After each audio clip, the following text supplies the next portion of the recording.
Recording by Nigel Fisher. Innocent at Large by Paul and Karen Anderson. A hayseed Martian among big planet slickers. Of course he would get into trouble. But that was nothing compared to the trouble he would be in if he did not get into trouble. The visiphone chimed when Perry had just gotten into her dinner gown. She peeled it off again and slipped on a casual bathrobe, a wisp of translucence which had set the president of Antarctic Enterprise, or had it been the chairman of the board, back several $1,000s. She then pulled a lock of lion-coloured hair down over one eye, checked with a mirror, rumpled it a tiny bit more, and wrapped the robe loosely on top and tight around the hips. After all, some of the men who knew her private number were important. She undulated to the phone and pressed its accept. "Hello there," she said automatically. "So sorry to keep you waiting.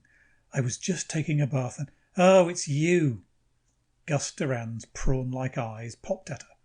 "Holy success," he whispered in awe. "You sure the wires can carry that much voltage?" "Well, hurry up, whatever it is," snapped Perry. "I got a date tonight." "I'll say you do. With a Martian."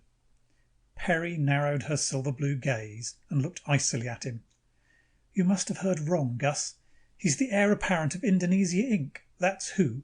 And if you called up to ask for a piece of him, you can just blank right out again. I saw him first." Doran's thin, sharp face grinned.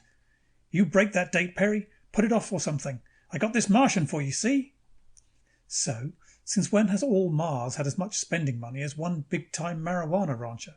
Not to mention the heir—" Sure. But how much are those boys going to spend on any girl, even a high-level type like you? Listen, I need you just for tonight, see? This Martian is strictly from Garn. He's here on official business, but he's a yokel, and I do mean hayseed. Like he asked me what the Christmas decorations in all the stores were. And here is the solar nexus of it, Perry kid." Doran leaned forward as if to climb out of the screen. "He's got $100 million expense money, and they're not going to audit his account at home.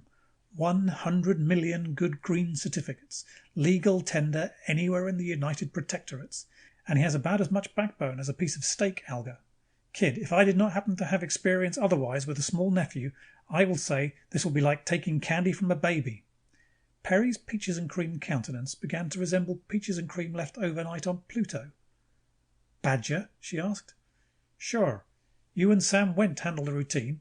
I will take the go-between angle, so he'll think of me still as his friend, because I have other plans for him too. But if we can't shake $1 million out of him for this one night's work, there's something akilter. And your share of $1 million is 333, is 500,000 flat," said Perry. "Too bad I just got an awful headache and can't see Mr. Sastro tonight. Where you at, Gus?" The gravity was not as hard to take as Peter Matheny had expected. 3 generations on Mars might lengthen the legs and expand the chest a trifle, but the genes had come from Earth and the organism readjusts. What set him gasping was the air. It weighed a ton of wool and had apparently sopped up half the Atlantic Ocean. Ears trained to listen through the Martian atmosphere shuddered from the racket conducted by the Earth's. The passport official seemed to bellow at him. "Pardon me for asking this. The United Protectorates welcome all visitors to Earth, and I assure you, sir, an ordinary 5-year visa provokes no questions. But since you come on an official courier boat of your planet, Mr. Matheny, regulations force me to ask your business." "Well, recruiting." The official patted his comfortable stomach, iridescent in Neolian, and chuckled patronizingly. "I'm afraid, sir, you won't find many people who wish to leave. They wouldn't be able to see the Teamsters Hour on Mars, would they?" "Oh, we don't expect immigration," said Matheny shyly. He was a fairly young man, but small, with a dark, thatched, snub-nosed, grey-eyed head that seemed too large for his slender body. "We learned long ago that no one is interested any more in giving up even second-class citizenship on Earth to live in the Republic. But we only wanted to hire, engage, an advisor. We're not businessmen. We know our export trade hasn't a chance amongst all your corporations unless we get a 5-year contract." He heard his words trailing off idiotically and swore at himself. "Well, good luck." The official's tone was skeptical. He stamped the passport and handed it back. "There now, you're free to travel anywhere in the Protectorates, but I would advise you to leave the capital and get into the sticks, the provinces. I'm sure there must be tolerably competent sales executives in Russia or Congolese Belgium or such regions. Frankly, sir, I do not believe you can attract anyone out of New York." "Thanks," said Matheny. "But you see, we need—" That is... Oh well, thanks. Goodbye. He backed out of the office. A drop shaft deposited him on the walkway. The crowd, a rainbow of men in pajamas and robes, women in neo-sino dresses and gold leaf hats, swept him against the rail. For a moment, squashed to the wire, he stared 100 feet down at the river of automobiles. Phobos, he thought wildly. If the barrier gives, I'll be sliced in two by a dorsal fin before I hit the pavement. The August twilight wrapped him in heat and stickiness. He could see neither stars nor even moon through the city's blaze. The forest of multicolored towers, cataracting half a mile skyward across more acreage than his eyes reached, was impressive and all that. But he used to stroll out in the rock garden behind his cottage and smoke a pipe in company with Orion. On summer evenings, that is, when the temperature wasn't too far below zero. Why did they tap me for this job? He asked himself in a surge of homesickness. What the hell is the Martian embassy here for? He, Peter Matheny, was no more than a peaceful professor of sociodynamics at Devil's Kettle University. Of course, he had advised his government before now. In fact, the Red Ankh Society had been his idea. But still, he was at ease only with his books and his chess and his mineral collection, a faculty poker party on 10th day night and an occasional trip to Swindletown. My God, thought Matheny, here I am, one solitary outlander in the greatest commercial empire the human race has ever seen, and I'm supposed to find my planet a con man? He began walking, disconsolately, at random. His lizard-skin shirt and black culottes drew glances, but derisive ones. Their cut was 40 years out of date. He should find himself a hotel, he thought drearily, but he wasn't tired. The spaceport would pneumo his baggage to him wherever he did check in. The few Martians who'd been to Earth had gone into ecstasies over the automation which put any service you could name on a 24-hour basis. But it would be a long time before Mars had such machines, if ever. The city roared at him. He fumbled after his pipe. Of course, he told himself, that's why the embassy can't act. I may find it advisable to go outside the law. Please, sir, where can I contact the underworld? He wished gambling were legal on Earth. The Constitution of the Martian Republic forbade sumptuary and moral legislation. Quite apart from the rambunctious individualism which that document formulated, the article was a practical necessity. Life was bleak enough on the deserts, without being denied the pleasure of trying to bottom deal some friend who was happily trying to mark the cards. Matheny would have found a few spins of roulette soothing. It was always an intellectual challenge to work out the system by which the management operated a wheel. But more, he would have been amongst people he understood. The frightful thing about the Earthmen was the way he seemed to exist only in organized masses. A gypsy snake oil peddler, plodding his styrosaur wagon across Martian sands, just didn't have a prayer against, say, the Grant, Harding and Adams Public Relations Agency. Matheny puffed smoke and looked around. His feet ached from the weight on them. Where could a man sit down? It was hard to make out any individual sign through all that flimmering neon. His eye fell on one that was distinguished by relative austerity. The Church of Choice. Enter, play, pray. That would do.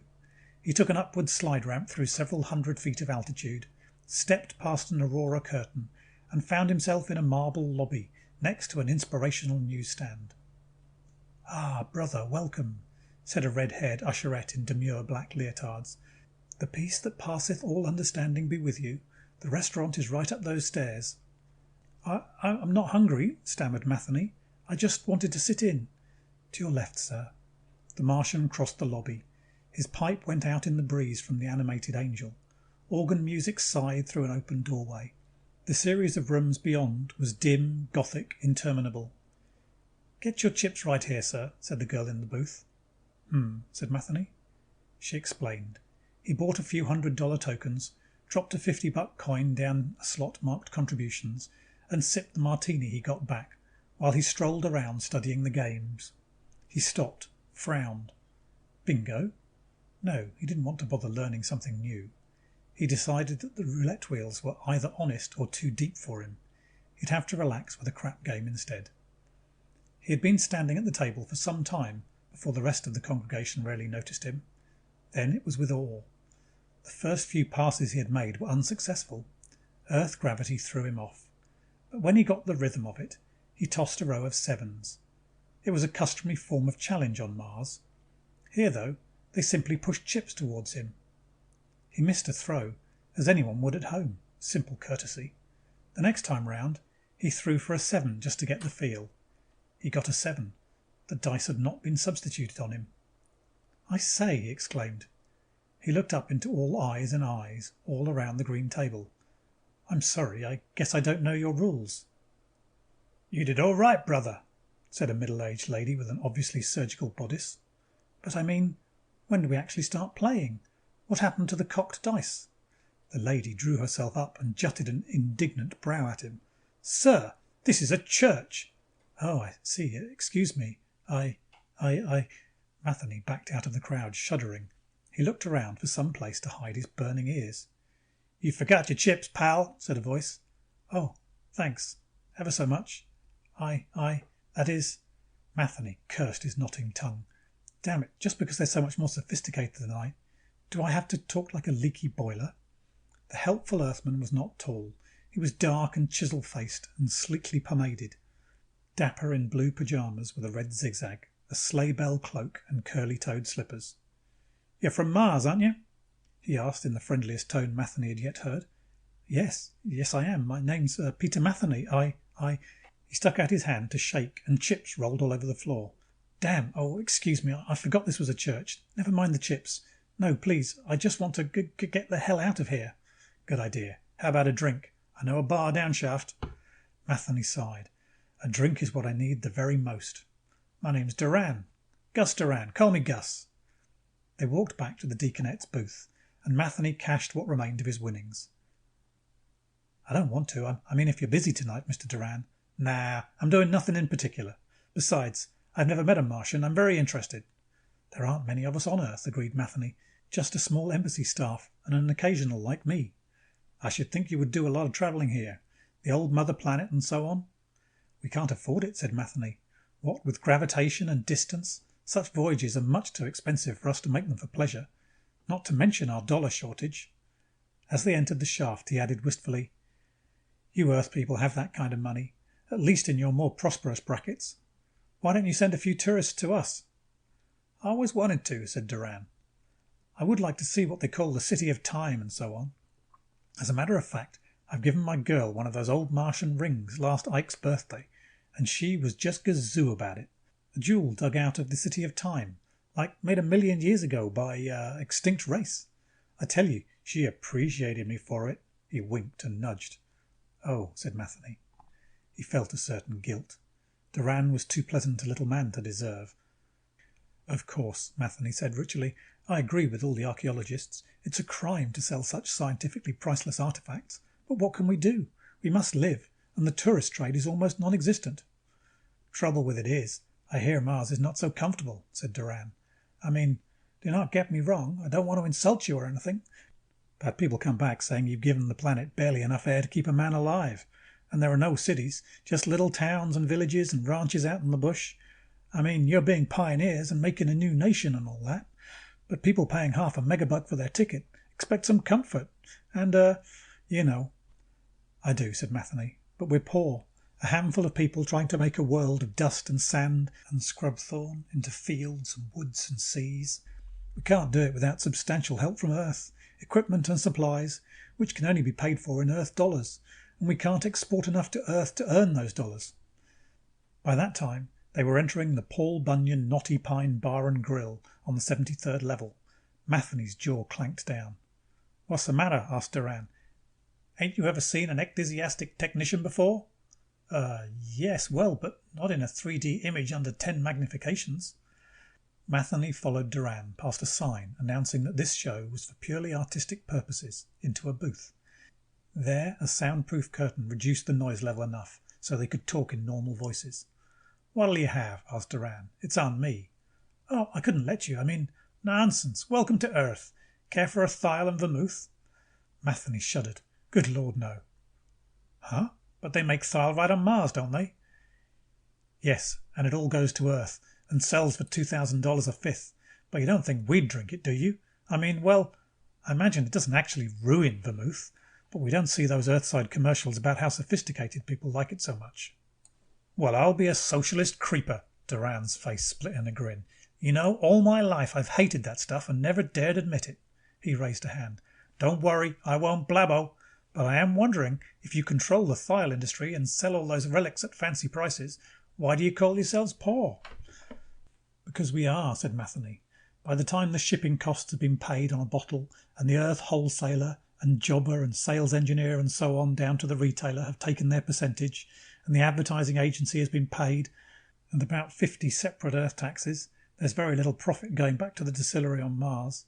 The same principle is what's strangling us on everything. Old Martian artifacts aren't really rare, for instance, but freight charges and the middlemen here put them out of the mass market. Have you not got some other business? Well, we do sell a lot of colour slides, postcards, baggage labels and so on to people who like to act cosmopolitan, and I understand our travel posters are quite popular as wall decoration, but all that has to be printed on Earth, and the printer and distributor keep most of the money. We've sold some books and show tapes, of course, but only one has been real successful. I Was a Slave Girl on Mars. Our most prominent novelist was co-opted to ghostwrite that one. Again, though, local income taxes took most of the money. Authors never have been protected the way a businessman is.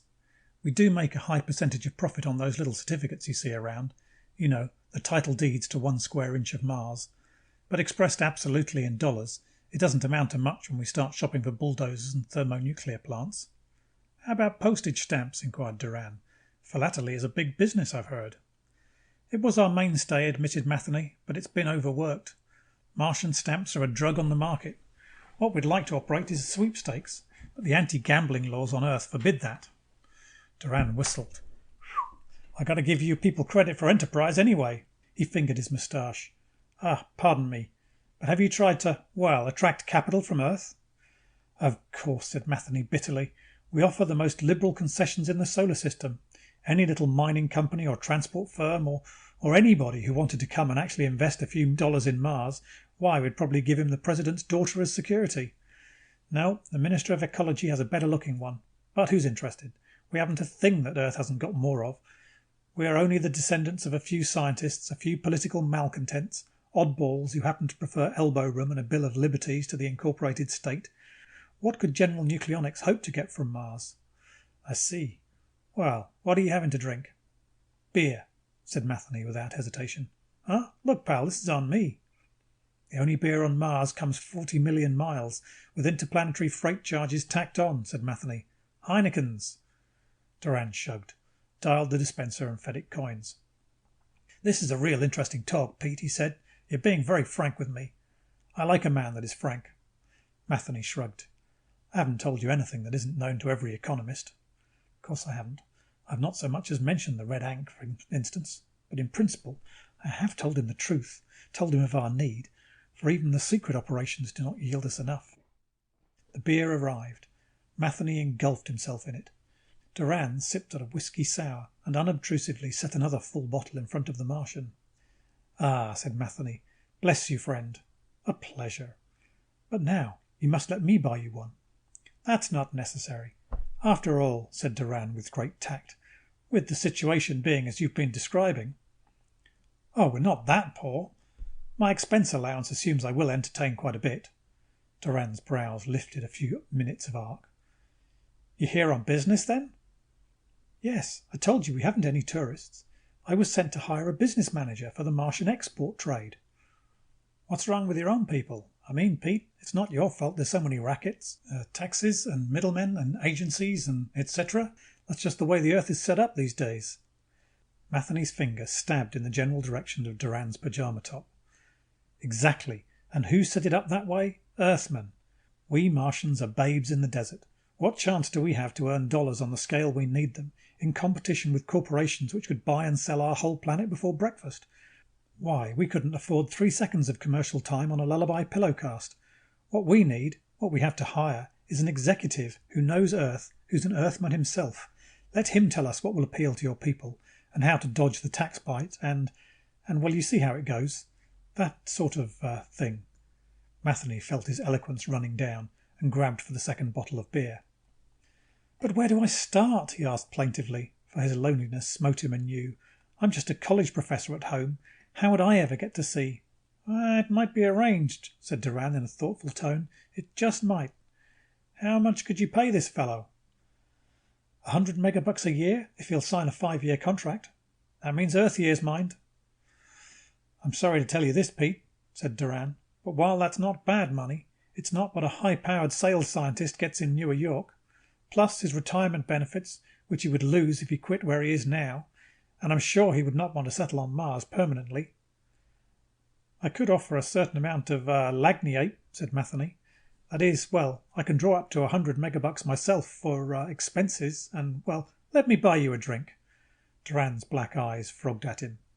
You might at that, said the Earthman very softly. Yeah, you might at that. Matheny found himself warming. Gus Doran was an authentic bobber, a hell of a swell chap. He explained modestly that he was a freelance business consultant, and it was barely possible that he could arrange some contacts. No commission. All done in the interests of interplanetary friendship. Well, anyhow, let's not talk business now. If you've got to stick to beer, Pete, make it a chaser to akavit. What is akavit? Well, I will just take and show you. A hell of a good bloke. He knew some very funny stories, too, and he laughed at Matheny's, though they were probably too rustic for a big city taste like his. What I really want, said Matheny, what Mars really needs, get me, is a confidence man. A what? The best and slickest one on Earth, to operate a world-sized con game for us and make us some real money. Con man? Oh, a slipstring. A con by any other name, said Matheny, pouring down an akavit. Doran squinted through cigarette smoke. You are interesting me strangely, my friend. Say on. No, Matheny realized his head was a bit smoky. The walls of the booth seemed odd somehow. They were just leatheroid walls, but they had an odd quality. No, sorry, Gus, he said. I spoke too much. Okay, forget it. I do not like a man that pries. But look, let's bomb out of here. How about it? Go have a little fun. By all means, Matheny disposed of his last beer. I could use some gaiety. You've come to the right town, then. But let us get you a hotel room first, and some more up-to-date clothes. Allez, said Matheny, if I don't mean allons, or maybe alors. The drop down to cab ramp level and the short ride afterwards sobered him. The room rate at the Jupiter Astoria sobered him still more. Oh well, he thought, if I succeed in this job, no one at home will quibble. And the chamber to which he and Doran were shown was spectacular enough, with a pneumo direct to the bar and a full wall transparency to show the vertical incandescence of the towers. Woof! Matheny sat down. The chair slithered sensibly around his contours. He jumped. What the dusty hell?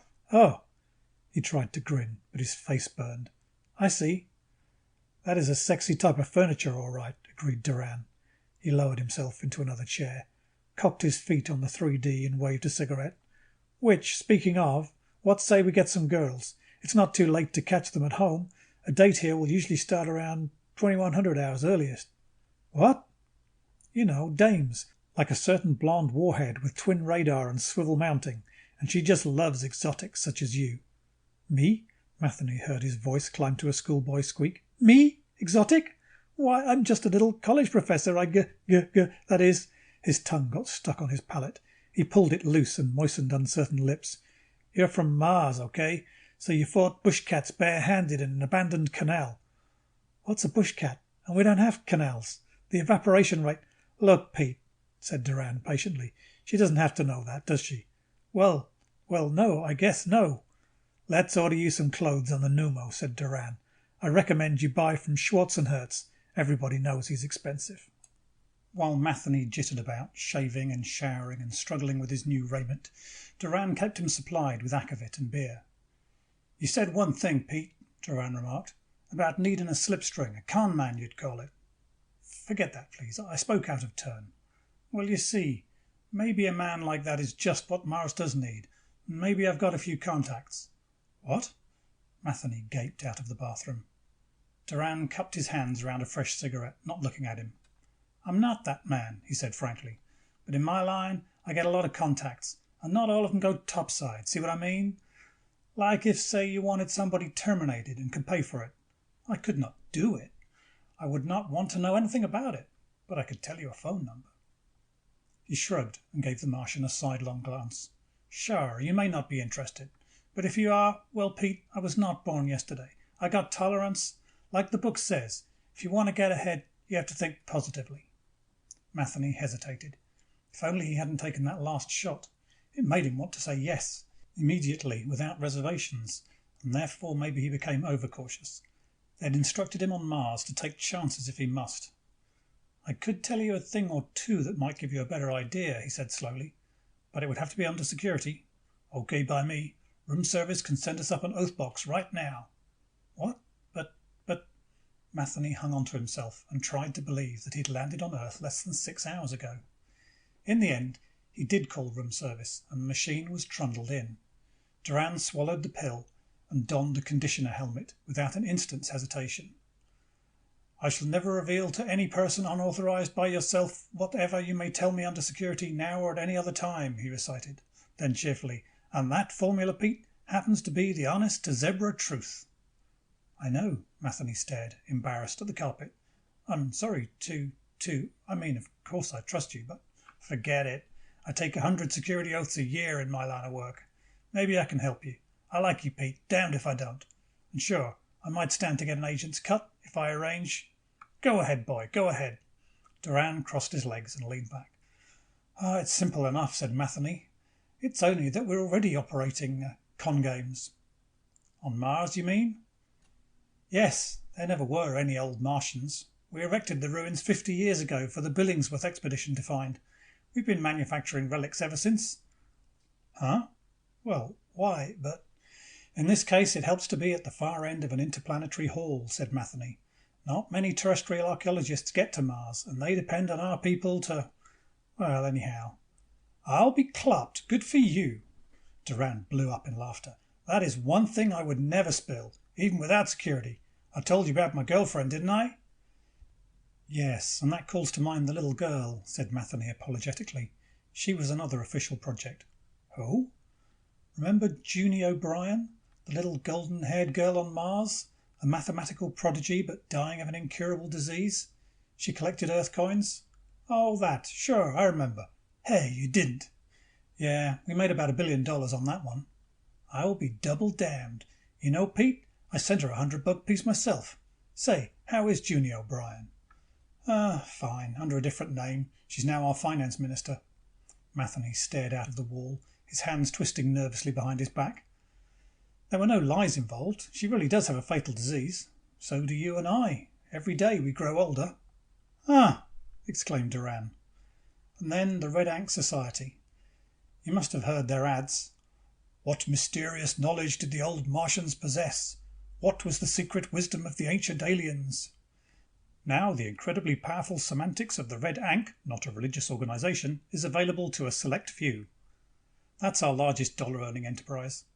He would have liked to say it was his suggestion originally, but it would have been too presumptuous. He was talking to an Earthman who'd heard everything already. Duran whistled. That's about all so far, confessed Matheny. Perhaps a con is our only hope. I've been wondering, maybe we could organize a Martian bucket shop, handling Martian securities. But, well, I don't know. I think... Duran removed the helmet and stood up. Yes? Matheny faced around, shivering with his own tension. I may be able to find you what you want, said Duran. I just may. It'll take a few days, and it might get a little expensive. You mean, Mr. Duran, Gus, you could actually... I cannot promise anything yet, except I will try. Now you finish dressing. I'll be down in the bar, and I'll call up this girl I know. We deserve a celebration. Perry was tall. Perry was slim. Perry smouldered when she walked and exploded when she stretched. Her apartment was ivory and ebony. Her sea-green dress was poured on, and the neo-cyno mode had obviously been engineered to her personal specifications. She waved 12 inches of jade cigarette holder, lifted her glass and murmured throatily, "To you, Pete, to Mars." I, stammered Matheny. He raised his own glass. It slopped over. Oh, damn, gosh, I'm so sorry, No harm done. You aren't used to our gravity yet. Perry extended a flawless leg out of her slit skirt and turned it about on the couch, presumably in search of a more comfortable position. And it must seem terribly cramped here on Earth, Pete, she continued, after roaming the desert, hunting, sleeping under the twin moons. Twin moons. Why, what girl could resist that? Well, as a matter of fact, the moons are barely visible, floundered Matheny. Must you spoil my dreams, she said. When I think of Mars, the frontier, where men are still men, Why, my breast swells with emotion. Yes, Matheny gulped. Swell, yes. She leaned closer to his chair. Now that I've got you, don't think you'll get away, she smiled. A live Martian, trapped. Duran looked at his watch. Well, he said, I've got to get up tomorrow, so I better run along now. Ta-ta, said Perry. Matheny rose. She pulled him down beside her. Oh, no, you don't, Mars lad. I'm not through with you yet. But, said Matheny. Duran chuckled. I'll meet you on the terrace 1400 hours tomorrow, he said. Have fun, Pete. The door closed on him. Perry slithered towards her guest. He felt a nudge and looked down. She had not actually touched him with her hands. Gus is a good squiff, she said, but I wondered if he'd ever go. Why, what do you mean? Croaked Matheny. Haven't you guessed? She kissed him. It was rather like being caught in a nuclear turbine with soft blades. Matheny, said Matheny, you represent your planet. Matheny, said Matheny, shut up. Time passed. Have another drink, said Perry, while I slip into something more comfortable. Her idea of comfort was modest in one sense of the word, a nightdress or something like a breath of smoke and a seat on Matheny's lap. If you kiss me like that just once more, she breathed, I'll forget I'm a nice girl. Matheny kissed her like that. The door crashed open. A large man stood there, breathing heavily.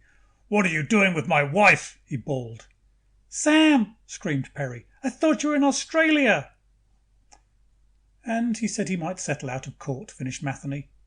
He stared in numb fascination at his beer. He'll come to my hotel room this afternoon.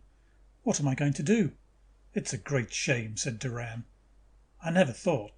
You know, he told everybody he'd be gone on business for weeks yet, Pete. I'm more sorry than I can express. If he thinks I'll pay his miserable blackmail, bristled Matheny, he can take his head and stick. Duran shook his own. I'm sorry, Pete, but I would pay if I was you. He does have a case.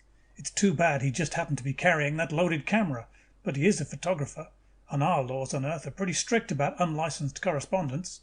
He could be very heavily fined as well as deported, plus all the civil damage claims and the publicity.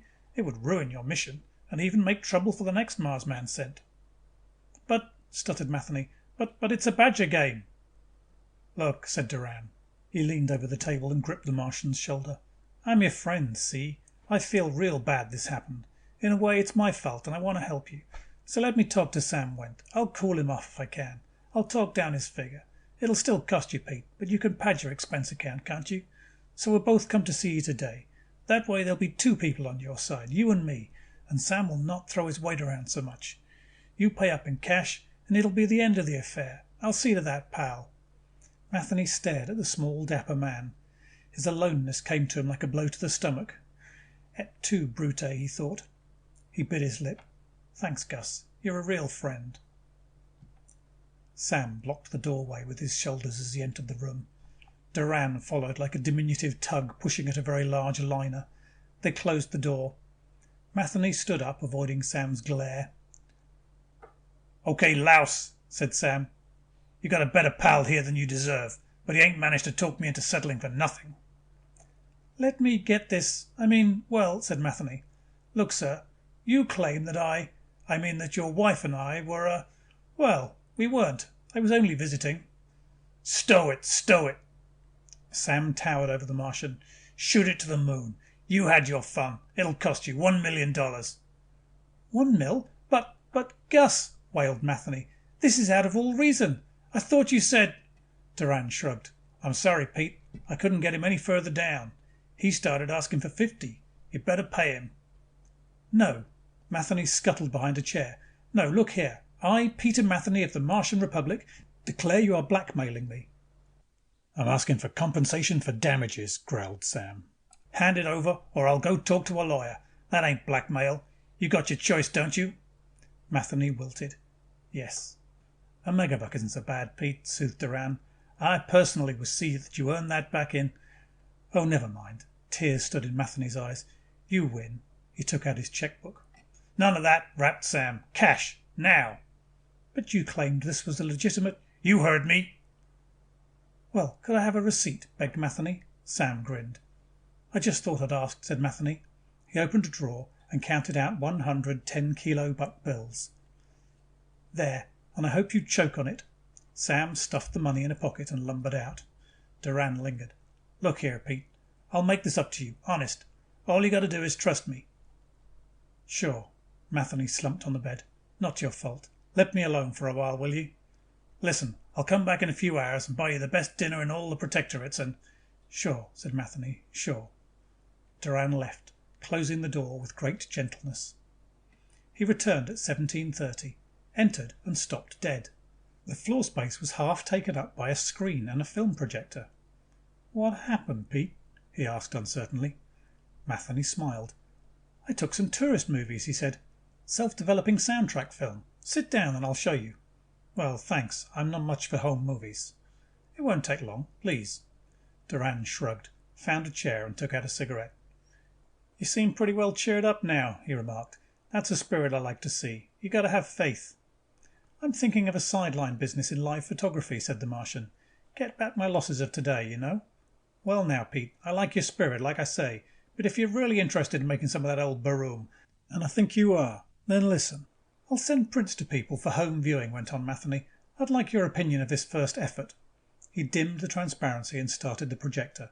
The screen sprang into coloured motion. Sam Wendt blocked the doorway with his shoulders. Who knows? I might even sell you one of several prints I made today, said Matheny. Okay, louse, said Sam. Life is hard on Mars, commented Matheny in an idle tone, and we're an individualistic culture. The result is pretty fierce competition, though on a person-to-person rather than organisational basis. All friendly enough, but... Oh, by the way, did you like our Martian camera technology? I wore this one inside my buttonhole. Duran in the screen shrugged and said, I'm sorry, Pete. Duran in the chair stubbed out his cigarette very carefully and asked, How much do you want for the film? Would a megabuck be a fair price? Inquired Matheny. Uh-huh. Of course. I'm hoping Sam will want a copy too. Duran swallowed. Yes, I think I can talk him into it. Good. Matheny stopped the projector. He sat down on the edge of the table, swinging one leg, and lit his pipe. Its bowl glowed in the dimness like the eye of a small demon. By the way, he said irrelevantly, if you check the newscast tapes, you'll find I was runner-up in last week's all-Martian pistol contest. It's a tough contest to win. There are no bad shots on Mars. Survival of the fittest, you know. Duran wet his lips. No hard feelings. No, none at all. But say, in case you are, well, you know, looking for a slipstring, what I came here for was to tell you I've located the very guy you want. Only he's in jail right now, see? And it'll cost. Oh no, groaned Matheny. Not the Certis prospector. Kids are taught that swindle in kindergarten. Duran bowed his head. We call it the Spanish prisoner here, he said. He got up. I'll send the price of the film around in the morning. You'll call your bank and have the cash pneumoed here tonight, said Matheny. Also Sam's share. I dare say he can pay you back. No harm in trying, was there? Duran asked humbly. None at all, Matheny chuckled. In fact, I'm grateful to you. You helped me solve my major problem. Huh? I did? What? How? I'll have to investigate further, but I'm sure my hunch will be confirmed. You see, we Martians have stood in awe of Earthmen, and since for such a long time there's been very little contact between the two planets except the purely official, impersonal sort, there's been nothing to disabuse us. It's certainly true that our organizations can't compete with yours, because your whole society is based on organizations. But now, by the same token, I wonder if your individuals can match ours. Ever hear of the third moon? No? The whipsaw play? The aqueduct squeeze? Good Lord, can't you even load a Derrill set? Matheny licked his chops. So there's our Martian export to Earth. Martian con men. I tell you this under security, of course. Not that anyone would believe you, till our boys walk home with the shirt off the terrestrial back. He waved an imperious pipe stem. Hurry up and pay me, please. I've a date tonight with Perry. I just called her up and explained the situation, and she really does seem to like Martians. End of Innocent at Large by Paul and Karen Anderson.